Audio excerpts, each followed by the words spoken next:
ताजमहल की कहानी यमुना नदी के किनारे से शुरू होती है। ये भारत के आगरा शहर में स्थित है। ये फेमस इमारत इतिहास के एक फैसिनेटिंग समय में बानी थी। इसका काम 1632 में शुरू हुआ था। ये महान मुगल साम्राज्य का दौर था जिसने इंडियाई सब कॉन्टिनेंट के एक बड़े हिस्से पर राज किया। मुगल अपनी शक्ति, अपनी दौलत और कला और वास्तुकला में अपने इनक्रेडिबल योगदान के लिए जाने जाते थे। ऐसी मैग्निफिसेंट स्ट्रक्चर का निर्माण एक मैसिव अंडरटेकिंग था जिसमें बहुत सारे रिसोर्सेज और इसके निर्माता की एक क्लियर, एम्बिशियस विजन की जरूरत थी। इस विजन के पीछे 5वें मुगल बादशाह शाहजहां थे। वह एक ऐसे शासक थे जिन्हें बिल्डिंग का खरा और प्रोफाउंड पैशन था। अपने शासनकाल के पीरियडान उन्होंने कई ब्यूटीफुल स्ट्रक्चर्स बनवाए जो आज भी खड़े हैं, जो मुगल आर्टिस्टिक एक्सप्रेशन की ऊंचाई को दिखाते हैं। शाहजहां कुछ ऐसा बनाना चाहते थे जो दुनिया ने पहले कभी न देखा हो। उन्होंने अपने पूरे साम्राज्य से और यहाँ तक कि पर्शिया और सेंट्रल एशिया जैसे दूर के देशों से भी सबसे अच्छे मटेरियल्स और सबसे स्किल्ड क्राफ्ट्समैन को इकट्ठा किया। यह प्रोजेक्ट सिर्फ एक और इमारत नहीं थी, इसे एक मास्टरपीस, एक ऐसा जूअल बांधना था जो सदियों तक चमकता रहे। ताजमहल का निर्माण एक लंबी और डिटेल्ड प्रक्रिया थी। पूरे कॉम्प्लेक्स को पूरा होने में 20 साल से ज्यादा का समय लगा। हजारों मजदूरों, कारीगरों और वास्तुकारों ने दिन रात टायरलेसली काम किया। वह सीन इमेजिन कीजिए, हाथी संगमरमर के भारी ब्लॉक ले जा रहे हैं, कारीगर पत्थर में इंट्रिकेट डिजाइन्स केयरफुली उकेर रहे हैं और वास्तुकार यह सुनिश्चित करने के लिए हर एक डिटेल की निगरानी कर रहे हैं कि यह सम्राट की ग्रैंड प्लान से मेल खाता हो। मुख्य मकबरा, स्टनिंग व्हाइट मार्बल टूम्ब, 1648 के आसपास बनकर तैयार हो गया था, लेकिन आसपास के गार्डन्स, गेटवेज और अन्य बिल्डिंगों पर काम कई और सालों तक जारी रहा और अंततः 1653 के आसपास पूरा हुआ। निर्माण का यह दौर भारत के इतिहास में एक महत्वपूर्ण पल को दिखाता है। यह वह समय था जब मुगल साम्राज्य अपनी सबसे पावरफुल और कल्चरली रिच अवस्था में था। ताजमहल का निर्माण साम्राज्य की क्षमताओं और उसके नेता की आर्टिस्टिक एम्बिशंस का एक प्रमाण था। शाहजहां ने इस प्रोजेक्ट में राज्य के खजाने का एक बहुत बड़ा हिस्सा लगाया। यह दिखाता है कि यह उनके लिए कितना इंपॉर्टेंट था। आगरा में जगह को केयरफुली चुना गया था। नदी के किनारे एक शांत जगह जहां ब्यूटीफुल टूम्ब शांत पानी में रिफ्लेक्ट हो सके, जिससे इसे देखने आने वाले सभी लोगों के लिए इसकी सीरीन और इथीरियल ब्यूटी बढ़ जाए। ताजमहल के बनने के पीछे एक गहरी और अटूट प्रेम कहानी है। शाहजहां ने यह शानदार स्मारक अपनी शान के लिए नहीं, बल्कि अपनी प्यारी पत्नी मुमताज महल के लिए आखिरी आरामगाह के तौर पर बनवाया था। वह उनकी पसंदीदा साथी और विश्वसनीय सलाहकार थीं। उनका रिश्ता बहुत मशहूर था और वह हर जगह उनके साथ जाती थीं, यहाँ तक कि मिलिट्री कैंपेन्स में भी। उनकी लव स्टोरी इतिहास की सबसे फेमस कहानियों में से एक है। एक ऐसी साझेदारी और भक्ति की कहानी जो एम्परर और एम्प्रेस की औपचारिक भूमिकाओं से कहीं ऊपर थी। ये एक ऐसा कनेक्शन था जिसने इंसान के हाथों बानी सबसे खूबसूरत बिल्डिंगों में से एक को इंस्पायर किया। 1631 में एम्परर पर एक बहुत बड़ी ट्रेजेडी आ पड़ी। अपने 14वें बच्चे को जन्म देते समय मुमताज महल का निधन हो गया। शाहजहां दुख से भर गए। हिस्टोरिकल अकाउंट्स कहते हैं कि उनके बाल लगभग रातों रात सफेद हो गए और वह 1 साल तक शोक में रहे। उन्होंने अपनी मरती हुई पत्नी से वादा किया कि वह उनके लिए एक ऐसा मकबरा बनवाएंगे जो उनकी ब्यूटीफुली और उनके प्यार के लायक हो, धरती पर एक पैराडाइज। ये वादा उनके जीवन का मिशन बन गया। इसलिए ताजमहल सिर्फ एक बिल्डिंग नहीं था, यह एक एम्परर के हार्ट ब्रेक और अपनी रानी के लिए उनके अमर प्रेम का फिजिकल मैनिफेस्टेशन था। ताजमहल नाम खुद उनके लिए एक ट्रिब्यूट है। इसका मतलब है क्राउन ऑफ द पैलेस। ये नाम मुमताज महल के नाम से लिया गया है।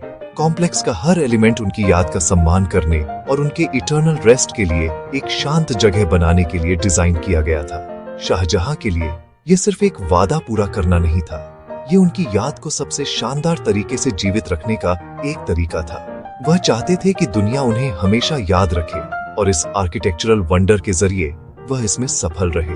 उनकी प्रेम कहानी मॉन्यूमेंट के स्टोन्सों में बसी हुई है।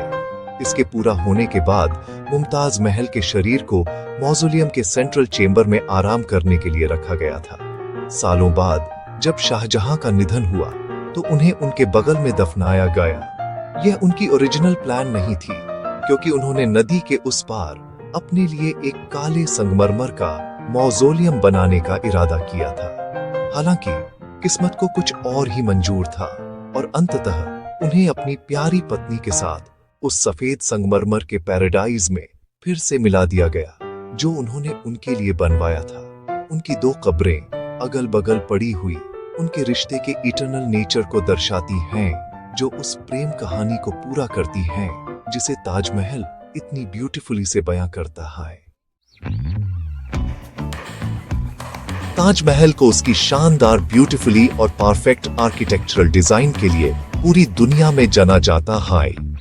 ये स्ट्रक्चर मुगल आर्किटेक्चर का एक परफेक्ट उदाहरण है, जिसमें इंडियन, पार्शियन और इस्लामिक स्टाइल के एलिमेंट्स का मिक्सचर है। सबसे ज्यादा पहचाने जाने वाली चीज इसका बड़ा प्याज के आकार का गुंबद है जो मेन मकबरे के ऊपर है। इस सेंट्रल गुंबद के चारों ओर 4 छोटे गुंबद हैं, जिससे एक परफेक्ट बैलेंस और हार्मनी का एहसास होता है। पूरी बिल्डिंग प्योर सफेद मार्बल से बनी है, जिसका रंग दिन के समय के हिसाब से बदलता रहता है। सुबह की हल्की गुलाबी रोशनी से लेकर दोपहर में चमकदार सफेद और चांदनी रात में सुनहरी चमक तक। मेन मकबरा एक चौकोर प्लेटफॉर्म पर खड़ा है। इस प्लेटफॉर्म के हर कोने पर एक लंबी पतली मीनार है। इन चारों मीनारेतों को थोड़ा बाहर की ओर झुका हुआ डिजाइन किया गया है। यह एक चालाक आर्किटेक्चरल ट्रिक थी। अर्थक्वेक आने पर टावर मेन मकबरे से दूर गिरते, जिससे कीमती सेंट्रल स्ट्रक्चर को किसी भी डैमेज से बचाया जा सके। यह आर्किटेक्ट्स की अविश्वसनीय दूरदर्शिता और इंजीनियरिंग स्किल को दिखाता है। पूरा लेआउट सिमेट्री के सिद्धांतों पर आधारित है, जहां एक तरफ का हर एलिमेंट दूसरी तरफ पूरी तरह से मिरर किया गया है, जिससे देखने वाले को एक विजुअली प्लीजिंग और हार्मोनियस एक्सपीरियंस मिलता है। जो चीज ताजमहल को और भी ज्यादा खूबसूरत बनाती है वह है इसकी डिटेल्ड डेकोरेशन। सफेद मार्बल की सतहें सादी नहीं हैं, उन्हें इंट्रिकेट नक्काशी और सुंदर इनले वर्क से सजाया गया है। इस टेक्निक को पिएट्रा डूरा कहा जाता है। इसमें मार्बल में कीमती और अर्ध कीमती पत्थर जैसे जेड, लापीस लाजुली और फिरोजा जड़े जाते हैं, ताकि फूलों और बेलों के नाजुक पैटर्न बन सके।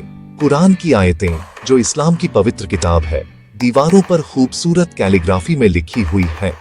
अक्षरों का साइज ऊपर जाते जाते चालाकी से बढ़ता जाता है, ताकि नीचे से देखने पर वे एक जैसे दिखें। यह मकबरा एक बड़े फॉर्मल गार्डन के अंदर है, जिसे 4 बाग के नाम से जाना जाता है। यह गार्डन पानी की नहरों से 4 हिस्सों में बटा हुआ है, जो कुरान में बताए गए जन्नत की 4 नदियों को रिप्रेजेंट करते हैं। इन नहरों का शांत पानी मकबरे की इमेज को परफेक्टली रिफ्लेक्ट करता है, जिससे आइस की ब्यूटीफुली दोगुनी हो जाती है। एक लंबी रिफ्लेक्टिंग पूल सीधे मकबरे तक जाती है, जो विजिटर की नजर को मेन इवेंट की ओर ले जाती है। इस शानदार बिल्डिंग, हरे भरे गार्डन्स और रिफ्लेक्टिंग वाटर्स का यह कॉम्बिनेशन एक शांत और पैराडाइसी माहौल बनाता है, जिससे शाहजहां का अपनी प्यारी पत्नी के लिए धरती पर जन्नत बनाने का सपना पूरा होता है। आज ताजमहल सिर्फ एक खूबसूरत इमारत से कहीं ज्यादा है। यह भारत के रिच हिस्ट्री और कल्चरल हेरिटेज का एक पावरफुल सिंबल है। भारत के लोगों के लिए यह इमेंस नेशनल प्राइड का सोर्स है। यह आर्ट और आर्किटेक्चर के गोल्डन एज को रिप्रेजेंट करता है और हर साल देश भर से लाखों विजिटर्स को अट्रैक्ट करता है। लेकिन इसकी सिग्निफिकेंस भारत की सीमाओं से कहीं ज्यादा है। 1983 में ताजमहल को UNESCO world heritage site declare किया गया था।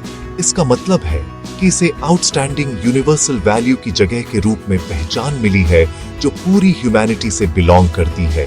एक ऐसा ट्रेजर जिसे फ्यूचर जेनरेशंस के एडमायर करने के लिए प्रोटेक्ट किया जाना चाहिए। प्यार की इस मॉन्यूमेंट की टाइमलेस स्टोरी हर जगह लोगों के हार्ट्स और इमेजिनेशंस को कैप्चर करती रहती है। इसे अक्सर प्यार का अल्टीमेट सिंबल कहा जाता है, जो दुनिया भर से कपल्स, पोएट्स, आर्टिस्ट्स और ड्रीमर्स को अट्रैक्ट करता है। इसकी सीरीन ब्यूटी, क्वाइट रिफ्लेक्शन के लिए एक जगह प्रोवाइड करती है, जबकि इसकी ग्रैंडियर ऑ इंस्पायर करती है। ताजमहल भारत के लिए एक कल्चरल एम्बेसडर के रूप में काम करता है, देश के आर्टिस्टिक और साइंटिफिक अचीवमेंट के प्रोफाउंड हिस्ट्री को शोकेस करता है। ये एक रिमाइंडर है कि दुख में भी कुछ इनक्रेडिबल और लास्टिंग ब्यूटी क्रिएट की जा सकती है। एक ऐसा मैसेज जो सभी वॉक्स ऑफ लाइफ के लोगों के साथ डीपली रेजोनेट करता है। ऐसे आइकॉनिक मॉन्यूमेंट को प्रोटेक्ट करना एक बड़ी रिस्पॉन्सिबिलिटी है।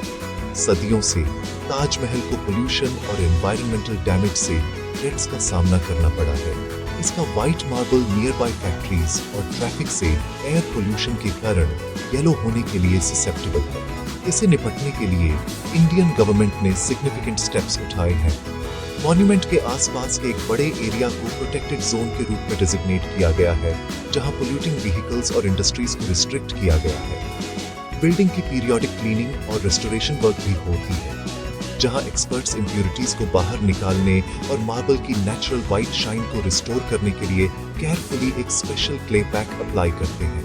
ताजमहल को प्रिजर्व करने की इंपॉर्टेंस को कम करके नहीं आंका जा सकता। यह हमारे शेयर्ड पास्ट का एक वाइटल लिंक और ह्यूमन क्रिएटिविटी का एक मास्टरपीस है। इसका सर्वाइवल, आर्ट और लव की एंड्यूरिंग पावर का एक टेस्टामेंट है। जैसे जैसे हम फ्यूचर की तरफ देखते हैं, इस मॉन्यूमेंट की केयर के लिए ऑनगोइंग एफर्ट्स क्रूशियल हैं। ताजमहल सिर्फ हिस्ट्री का एक रेलिक नहीं है, यह एक लिविंग लेगेसी है जो कल्चर्स के अक्रॉस लोगों को इंस्पायर और यूनाइट करती रहती है। यह ब्यूटी का एक बीकन और उन इनक्रेडिबल चीजों का एक रिमाइंडर है जो ह्यूमैनिटी अचीव कर सकती है, यह सुनिश्चित करते हुए कि इसकी स्टोरी कई और सेंचुरीज तक बताई जाए।